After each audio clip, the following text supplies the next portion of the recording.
As I peered through the window, my most profound fears were confirmed. They lay there, completely bare upon my bed. I left with an intention you could never imagine. Greetings once more.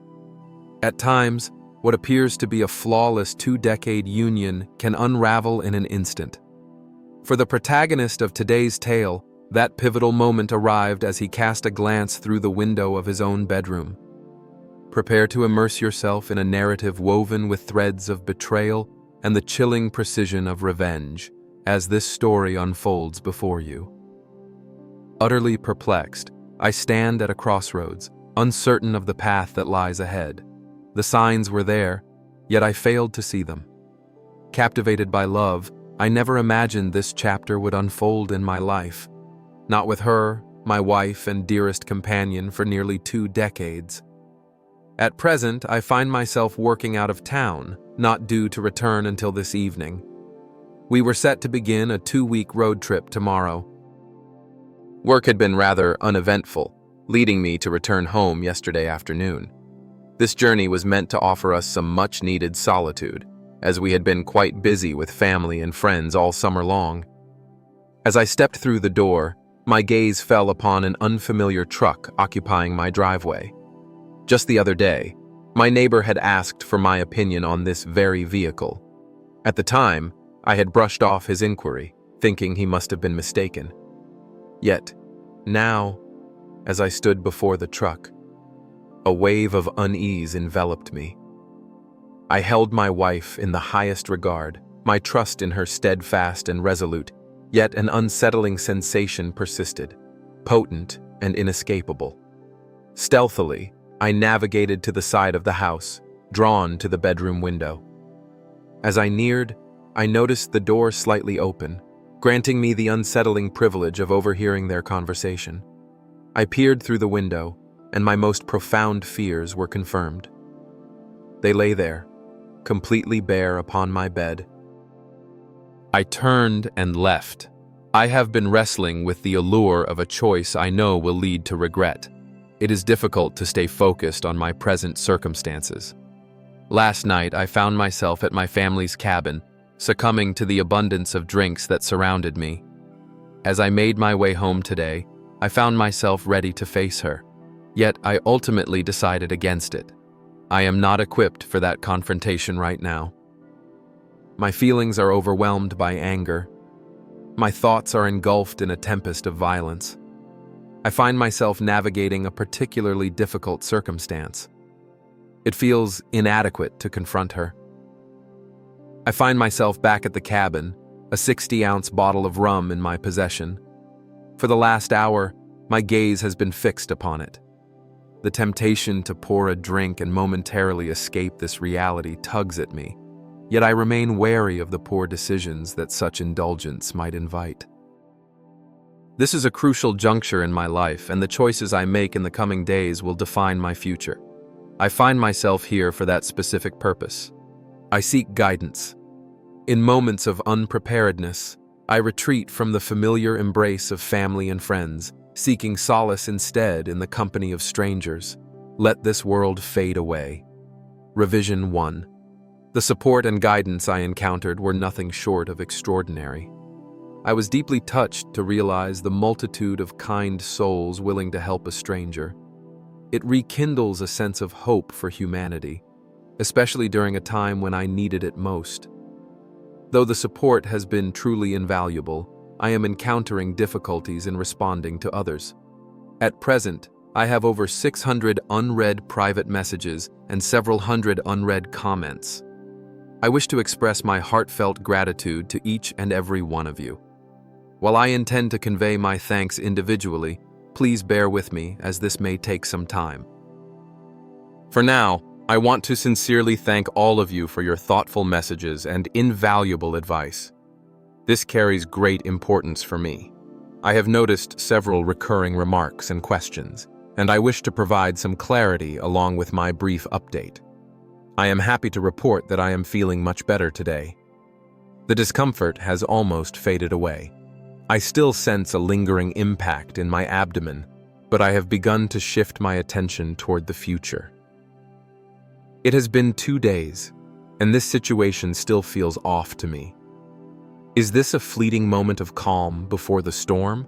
Or am I merely demonstrating an exceptional strength of spirit? In light of the inquiries and remarks I've encountered, I have put together a summary to elucidate specific aspects. When I referred to my wife as my best friend, I was highlighting the dual roles she plays in my life. The person in question was neither my dearest companion nor someone I knew well. Though my glimpse of him was fleeting, the sight of his vehicle suggests he is unfamiliar to me. We do not have children, though we had planned to welcome them soon. We have recently completed the sale of our house and are gearing up for a move closer to my workplace in September, just as the new owners will be taking possession. I intend to convey my appreciation to my neighbor in a discreet way, reflecting the kindness he showed me. Several people have asked about the signs I mentioned earlier that seemed to go unnoticed. A few instances spring to mind: texting at an unusually late hour and the routine of savoring after-work drinks with friends. This behavior is unusual for her, but I was glad to witness her social engagement. She participated in weekly yoga sessions, yet it appeared she wasn't fully benefiting from them, as one of her colleagues led the class while she helped with the setup and cleanup. I observed her to be rather inflexible, particularly for someone who practices yoga. Calls from unfamiliar numbers that abruptly end. We reliably answer each other's calls when we are in close proximity. On several occasions, she has received calls from an unknown number that would cut off as soon as she picked up. We are inundated with spam calls, predominantly from telemarketers or debt collectors in pursuit of the previous owner of this number. It rarely poses a significant inconvenience. The update is presently in the works. When my brother arrived, we delved into a deep and significant conversation. He has always been my true best friend, and I've realized how crucial it is to remember that he will always stand by me without judgment, just as I would for him. He truly embodies the spirit of authentic friendship, even amidst our occasional disagreements. Anticipating my return home last night, I decided to respond to my wife's message. Given the restrictions on phones at my location, it made perfect sense to reach out through text. She knows well how effortlessly I can send a few messages in between tasks. I conveyed to her that I had to travel to one of my company's remote sites and would be unable to reach out until the weekend concluded. I also let her know that I would go ahead and cancel all the reservations, planning to make new arrangements at a later date. She responded by saying she could invite her best friend to join her this weekend at the delightful bed and breakfast on the vineyard that I had booked. I came to understand that the friend she wished for me to trust was not the correct choice. I let her know that I had already given it to my brother and his wife, as it was non-refundable, and they would pay me back within a month. This morning, I took the step to cancel all the reservations, save for the romantic one. My brother joined me on this journey. We were fortunate that the hotel granted our request to switch from the honeymoon suite to a room with 2 beds. A picturesque lake and boat rentals are conveniently situated nearby, turning this into a long-anticipated fishing trip with my brother. This weekend, I find myself free. The silence between us over the past few days has eased some of the tension, granting me space for reflection. At this moment, I am weighing the possibility of seeking a divorce. I find it impossible to see it from any other angle. My brother supports this idea, yet he has recommended that I take a few weeks to seek advice from someone. His wife has a friend who specializes in couples counseling and is free to talk with me on Monday. I do not expect it to change my viewpoint, yet it might help illuminate some of the confusion I am experiencing.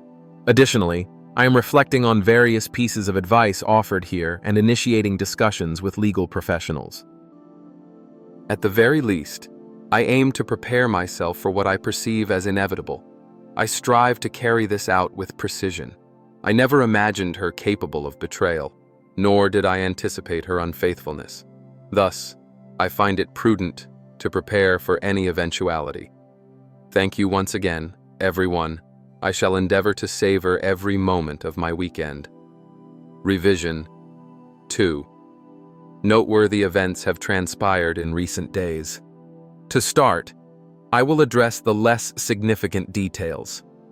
My brother Matt and I set off on a nearly 5-hour journey to the delightful BB tucked away in the vineyard. I truly appreciate his support throughout this experience.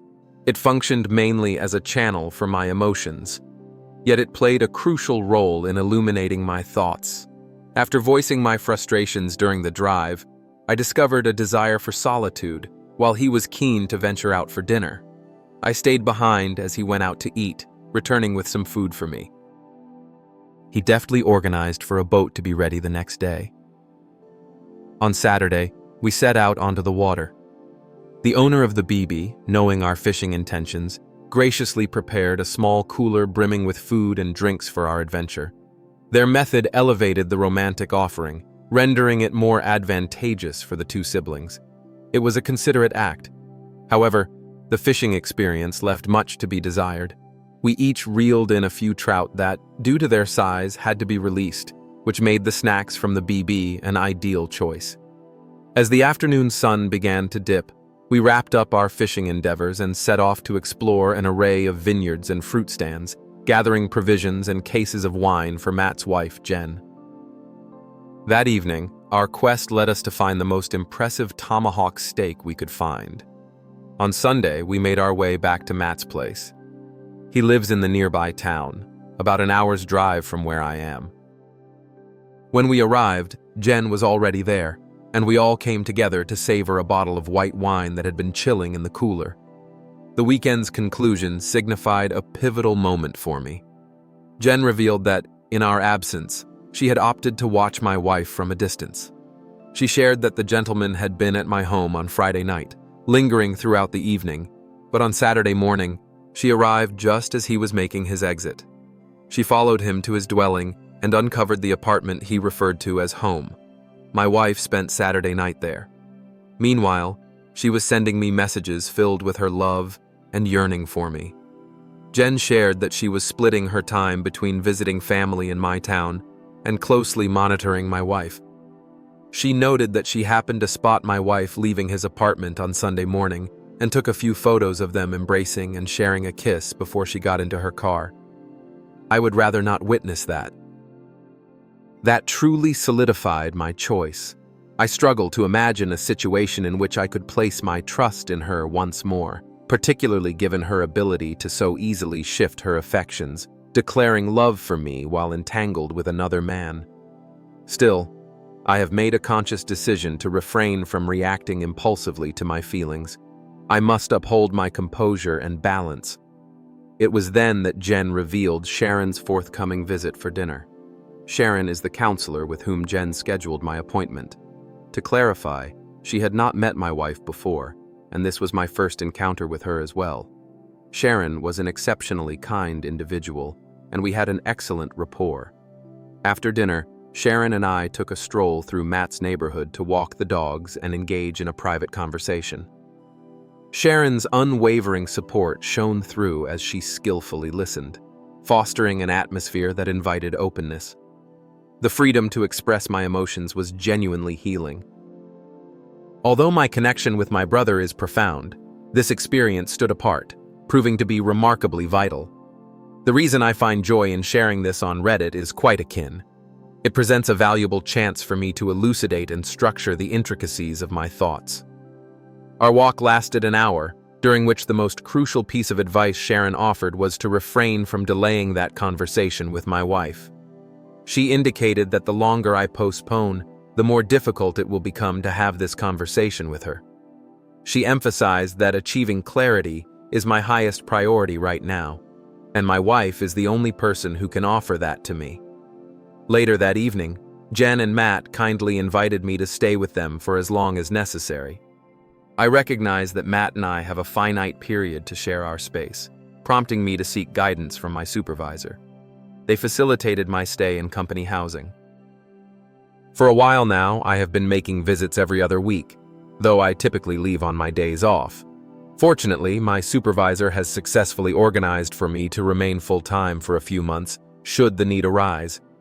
I have decided to postpone my appointment with Sharon to later this week. I determined that our walk sufficed for the initial session, and she agreed. On Sunday night, I lay in bed, pondering the most effective way to address this issue. The complexity of the situation weighed heavily on me, as even the imagined possibilities evoked a swirl of anger and sorrow. In the end, I decided to embrace a more impulsive strategy. In high-pressure situations, I usually excel. Just yesterday, I stood and said my goodbyes to Matt and Jen. As I journeyed home, thoughts of his potential presence upon my return filled my mind. I reflected on how it could very well plunge me back into the anger I had felt just days before. I decided to carry out a brief reconnaissance. The absence of both his truck and my wife's car was notable. I stepped inside and gathered an assortment of necessities, alongside a few items I hesitated to part with, especially some photographs and treasured family heirlooms. I packed everything into my truck and made my way to the gentleman's apartment. Her vehicle was missing, yet his truck was there.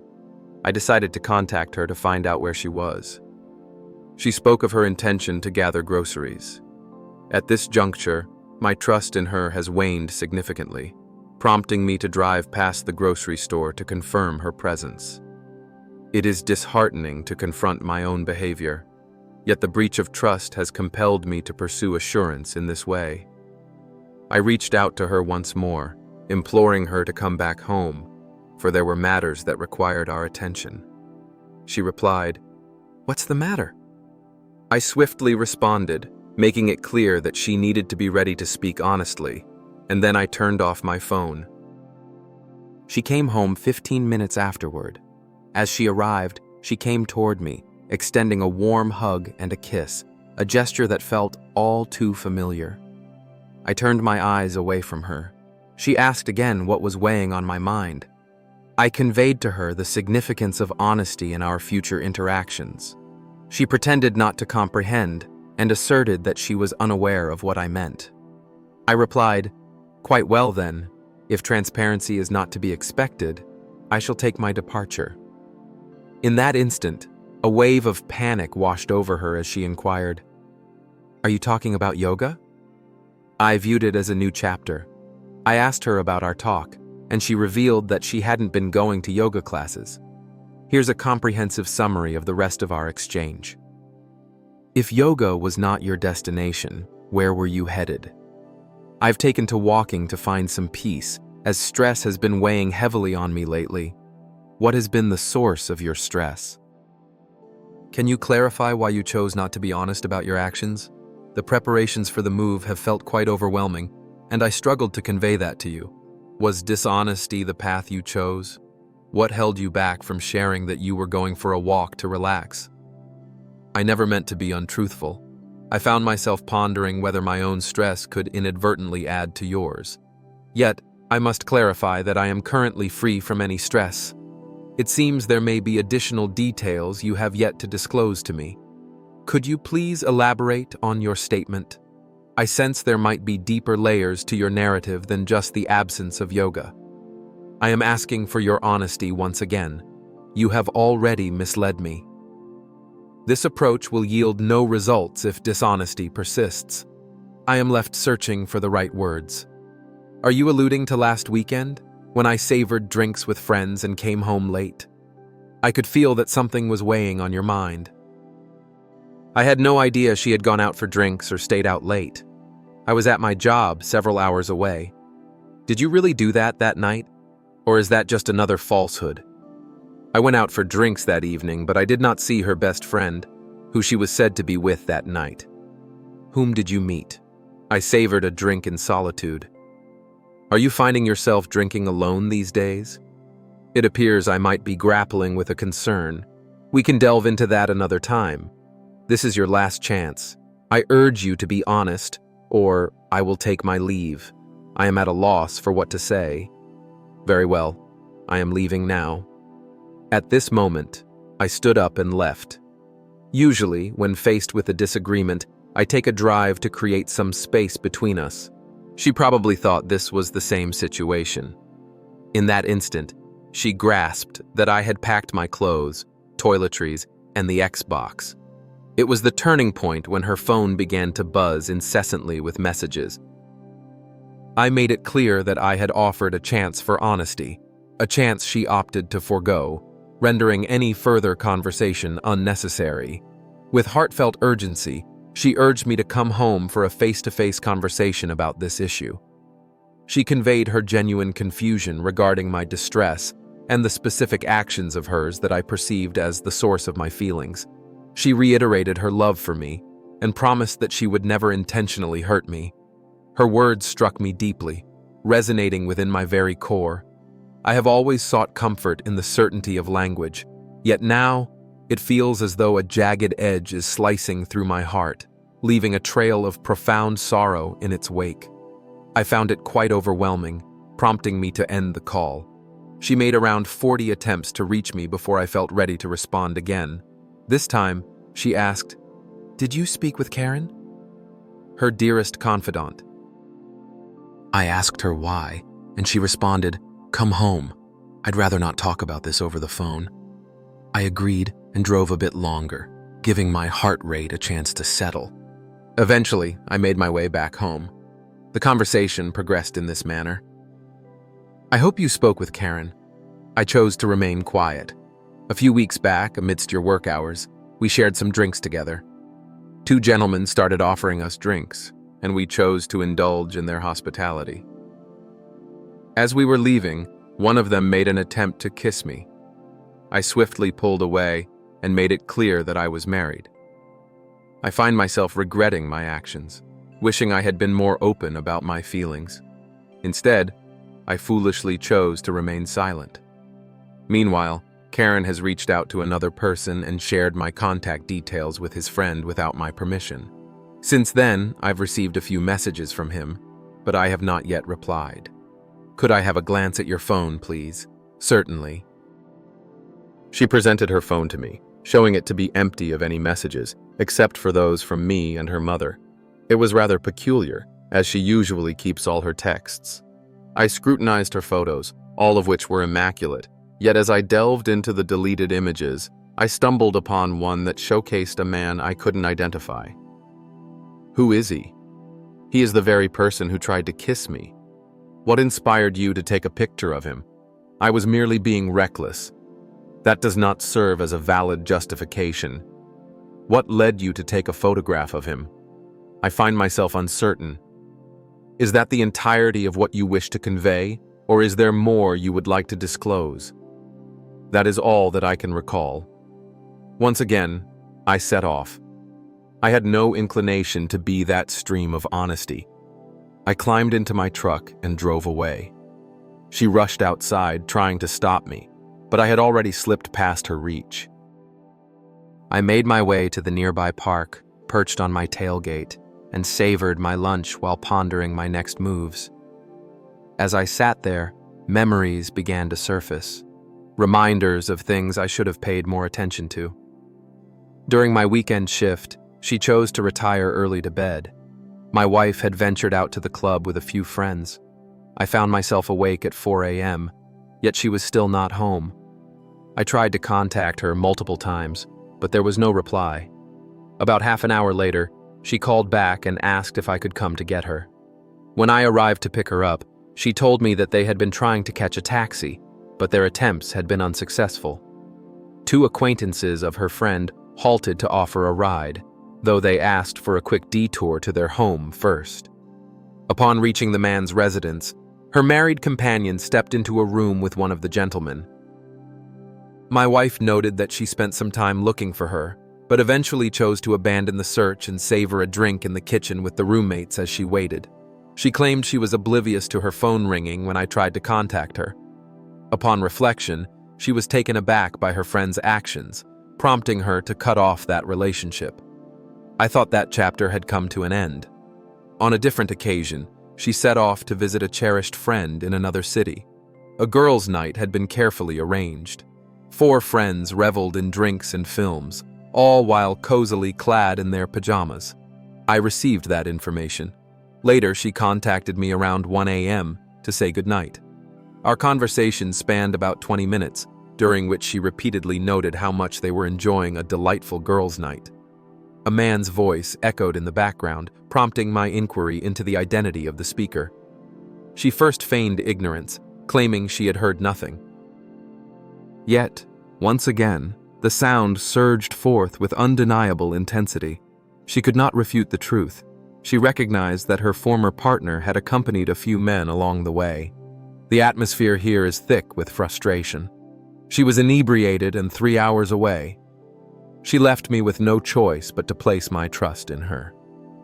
Once again, we found ourselves in a disagreement over her unwillingness to reveal their presence to me.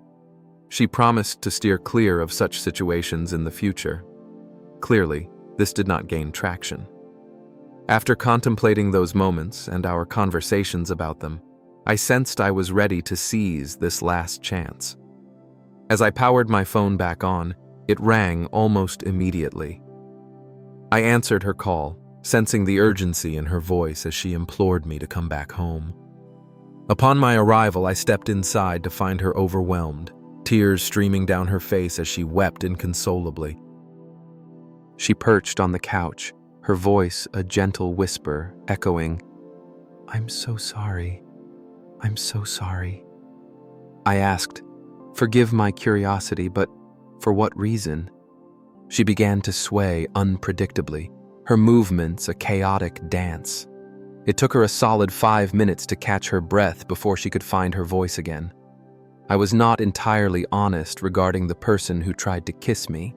Please, recount the events that unfolded. That night, the 4 of us made our way back to his home. We immersed ourselves in whimsical pursuits. Though I recognized the underlying depth, the mere resonance of her words rendered me dizzy. The feeling of the room constricting around me was intense, accompanied by a tumult of voices clamoring for my focus all at once. I think I went through a panic attack. I stepped into the bathroom and splashed cold water on my face until I regained my composure. "What steps did you take? Are you truly interested in what I have to share?" "Indeed." "Understood. We shall omit the explicit details, yet it was undeniably severe. Is that everything?" "Indeed. I have resolved to withdraw from this game. I implore you to reveal all that weighs on your heart right now, for this may be our last exchange." Tears welled up in her eyes once again, and she needed a moment longer to gather her words. In the end, we found our way back to each other, enveloped in a tender closeness. I sincerely apologize. My feelings for you run deep, and I am devoted to doing everything within my power to rectify this situation. Just this once. If I reveal my truth to you, I humbly request the chance to make things right in any way I can. I shall take it into account. It was a connection. In your absence due to work, we partook in a sequence of intimate meetings. For almost a month now, this situation has persisted. He is presently married, yet they stand on the brink of divorce. Is he cognizant of your marital status? Certainly. If he is pursuing an affair because of his faltering marriage, does that suggest you think ours is also deteriorating? Is that the message you conveyed to him? I believe ours is functioning well. I made a mistake in my judgment. I have a deep aversion to myself. I humbly request your presence by my side. This situation can be rectified. In what way? Whatever you wish.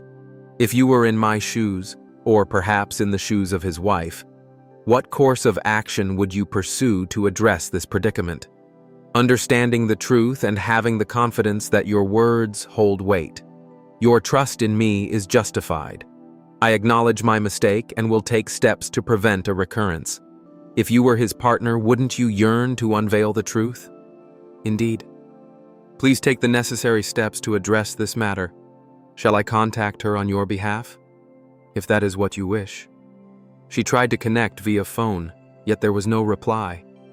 Just moments after, her cell phone started to ring. The caller ID displayed the name Karen Work. Her face registered disbelief. I was convinced that it couldn't possibly be Karen. I asked if it was truly him. She asserted that it was. I offered a reply. In a moment of hesitation, he said, "Oops, I must have the wrong number." I must respectfully decline. This is the partner of the woman with whom you have been unfaithful. I will permit you to speak with her as she has something significant to convey to you. I passed her the phone. I revealed every detail to him. He holds the entire truth. Our task has reached its conclusion. This was but a fleeting interaction, and I would appreciate it if you would not contact me again. I had asked to see the phone before she ended the call. Which divorce attorney are you currently collaborating with? I have no desire to pursue a divorce. Oh, but you haven't disclosed to your wife that you were... Negative. Understood. Could I have a word with your wife, please? I feel she deserves to be informed about this matter just as much as I do. Kindly, my friend. I was not aware that she was married. I urge you not to put my marriage at risk because of a mistake. Your error has affected my experience, and I feel it is only fair to inform your wife. I respectfully ask that you avoid taking such actions. She is presently at her workplace. I assure you, I will divulge everything to her upon her return home. Very well. Continue with that. I concluded the call at that point. I asked my wife about the workplace and the name of his spouse. She certainly provided the information. My wife contacted the workplace to ask about her situation. I managed to get through to her on the phone and suggested she take a seat. A woman indicated that she was about to leave for the day and would return my wife's call from her car. Indeed, she did. His partner. What is unfolding? My partner. I must convey some unfortunate news, and I sincerely hope to prevent any misunderstandings. Please, I urge you to avoid driving. Oh dear. Is there a situation concerning... His name is familiar. No. He is presently at your apartment. I wish to convey that we have been entangled in a relationship for the past month. In this moment of honesty with my husband, I felt it necessary to extend the same respect to you. After a pause that stretched nearly a minute, she finally broke the silence, declaring, "If this is some cruel jest, I will reveal who you are." She ended the call abruptly. In under 10 minutes, my wife received a message from Karen Work that read, "Thanks, you just ruined my life." I took the phone and replied, "You have just shattered 4 lives and 2 marriages." This situation, it must be noted, stemmed from your choices. For the next hour, my wife fervently urged me to stay with her, offering her support and guidance. She vowed to stand by me through thick and thin. She even offered tender gestures. This fulfilled all my hopes, largely thanks to the wisdom imparted here. She proposed that we take that vacation, offering to cover the costs. Her reasoning was the necessity of a break. It is crucial for us to carve out some quality time together, as my work obligations have been driving a wedge between us lately. That aligns seamlessly with my anticipation of her reaction. She was caught off guard when I disclosed that I had indeed gone. She was astonished when I shared that I have already arranged counseling for myself. She was undoubtedly unprepared for my confession that I had found her on my own bed. I can only speculate that she was taken aback by the fact that I had already arranged for a place to stay. As I recounted my story, she crumpled to the floor, overwhelmed with tears. She started to convey her feelings of unworthiness, articulating a desire for her life to end. She insisted that I should take that step, convinced of her lack of worthiness to be with anyone. This sentiment persisted for a while. For 4 long hours, I listened to her litany of excuses, interspersed with her desperate attempts to embrace me, to cuddle, or even to offer more intimate favors, all in a bid to persuade me to stay and navigate this turmoil together. In the end, I decided to reach out to Karen, letting her know that her friend, caught in the throes of betrayal, was in a deep state of despair, and that it would be prudent for her to offer some support. With that, I took my leave. Almost a full day has slipped by since that event transpired, and I have yet to make contact with her. Throughout the day, she has been attempting to reach me through calls and messages. I have been inundated with calls and texts from her friends and family all day long. Every person offers a singular perspective or a compelling reason for comprehension. Her father was the only one who contacted me, urging me to focus on what is truly beneficial for my well-being. He promised that he would always hold me in his heart with the affection of a son, no matter what challenges may come our way. It was this experience that finally enabled me to shed tears that held significance for the first time since everything began. Tomorrow, I have a meeting with Sharon, my counselor, and on Thursday, an appointment with a lawyer awaits.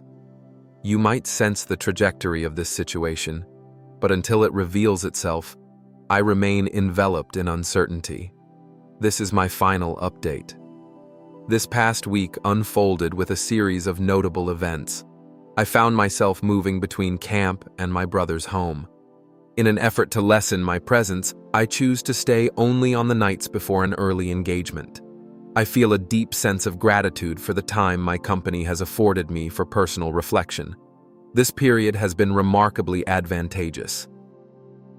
I have continued my sessions with Sharon, the therapist, having met with her on 3 distinct occasions to date. I find myself in a more uplifting state of mind compared to last week. Although I don't necessarily perceive our visits as especially fruitful, I believe they offer a significant chance to untangle some thoughts that have been lingering in my mind. Thus, I will persist in moving forward for the time being. Last Thursday, I engaged in a conversation with a lawyer. With their guidance, I meticulously compiled a thorough list of all assets and financial matters, including liabilities.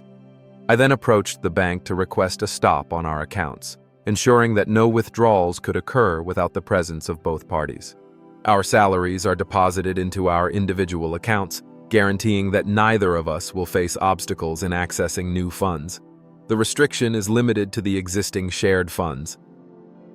The attorney cautioned me to refrain from confronting her until the papers had been served, yet that moment has slipped away. Over the course of the week, I found myself inundated with calls and texts from my wife, her family, and her friends. Just this past weekend, my sister-in-law organized a family gathering at the cabin. I ventured forth to share the startling news with my family. At least now, the air is clear, enabling me to involve them in my path to recovery. Everything was unfolding as favorably as one could hope until Saturday night. As the clock struck 8 p.m., I found myself encircled by the warmth of the fire, sharing the moment with my brother and father. Just then, my wife's car pulled into the driveway. My brother, Matt, confidently declared that he would take care of it. Meanwhile, my father and I opted for a leisurely walk around the property, deliberately distancing ourselves from the site of the driveway. As we stepped into the forest, my ears caught the sound of my wife calling out to my brother, urging him to step aside. With a handful of friends by her side, she raised her voice at Matt, firmly insisting that he should tend to his own business. He made a valiant attempt, but ultimately, the situation was more than he could handle. She deftly navigated around him and rushed straight towards us. It seems she noticed the way his head was tilted. My father suggested he would manage the situation, but I was adamant that I would handle it on my own. My wife, whom I shall call Kate for the sake of simplicity, came to me in tears, clearly overwhelmed. She reached out for a hug, and I permitted it, though I did not embrace her in return. With a quiver in her voice, she urged me to engage in a conversation with her.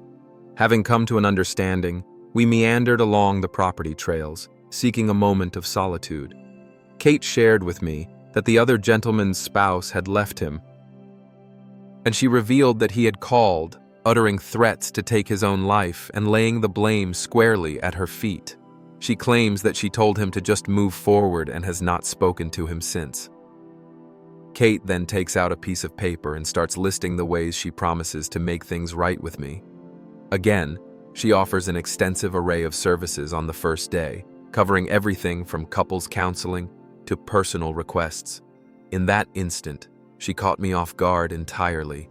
She articulated her yearning to escape this way of life. She conveyed her wish for us to abandon our jobs and set forth on a new journey abroad, where we could finally bring to life that beach bar we have so often envisioned. She conveyed her intention to leave at once, should I decide to join her. Throughout the past week, as I reflected on my life post-divorce, this singular notion consumed my thoughts.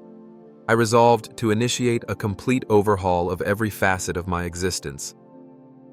As I embark on this significant transformation, I find it fitting to weave in another element and chase after my true desires. Her words, echoing the same longing, stirred within me a rush of emotions and a deep yearning to be by her side. In that instant, I understood that it was time to bring the conversation to a close. I guided her to her car, where her friends were waiting with eager anticipation. I let her know that I was willing to have a phone conversation, though I couldn't promise anything beyond that. This assurance seemed to grant her the peace she needed to leave. Our nightly phone conversations persist, yet they remain static. She cries and implores me for another chance.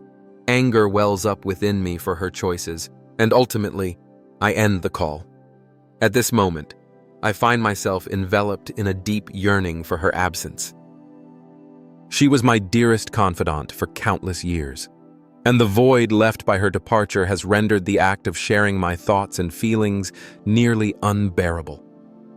Accepting that the dreams and aspirations we once nurtured together have been cast aside is a sorrowful reality to confront. I yearn to collect my possessions and set forth on a fresh journey in a new locale. My heart longs to be with her, but she has marred that dream. She has stolen that possibility from me.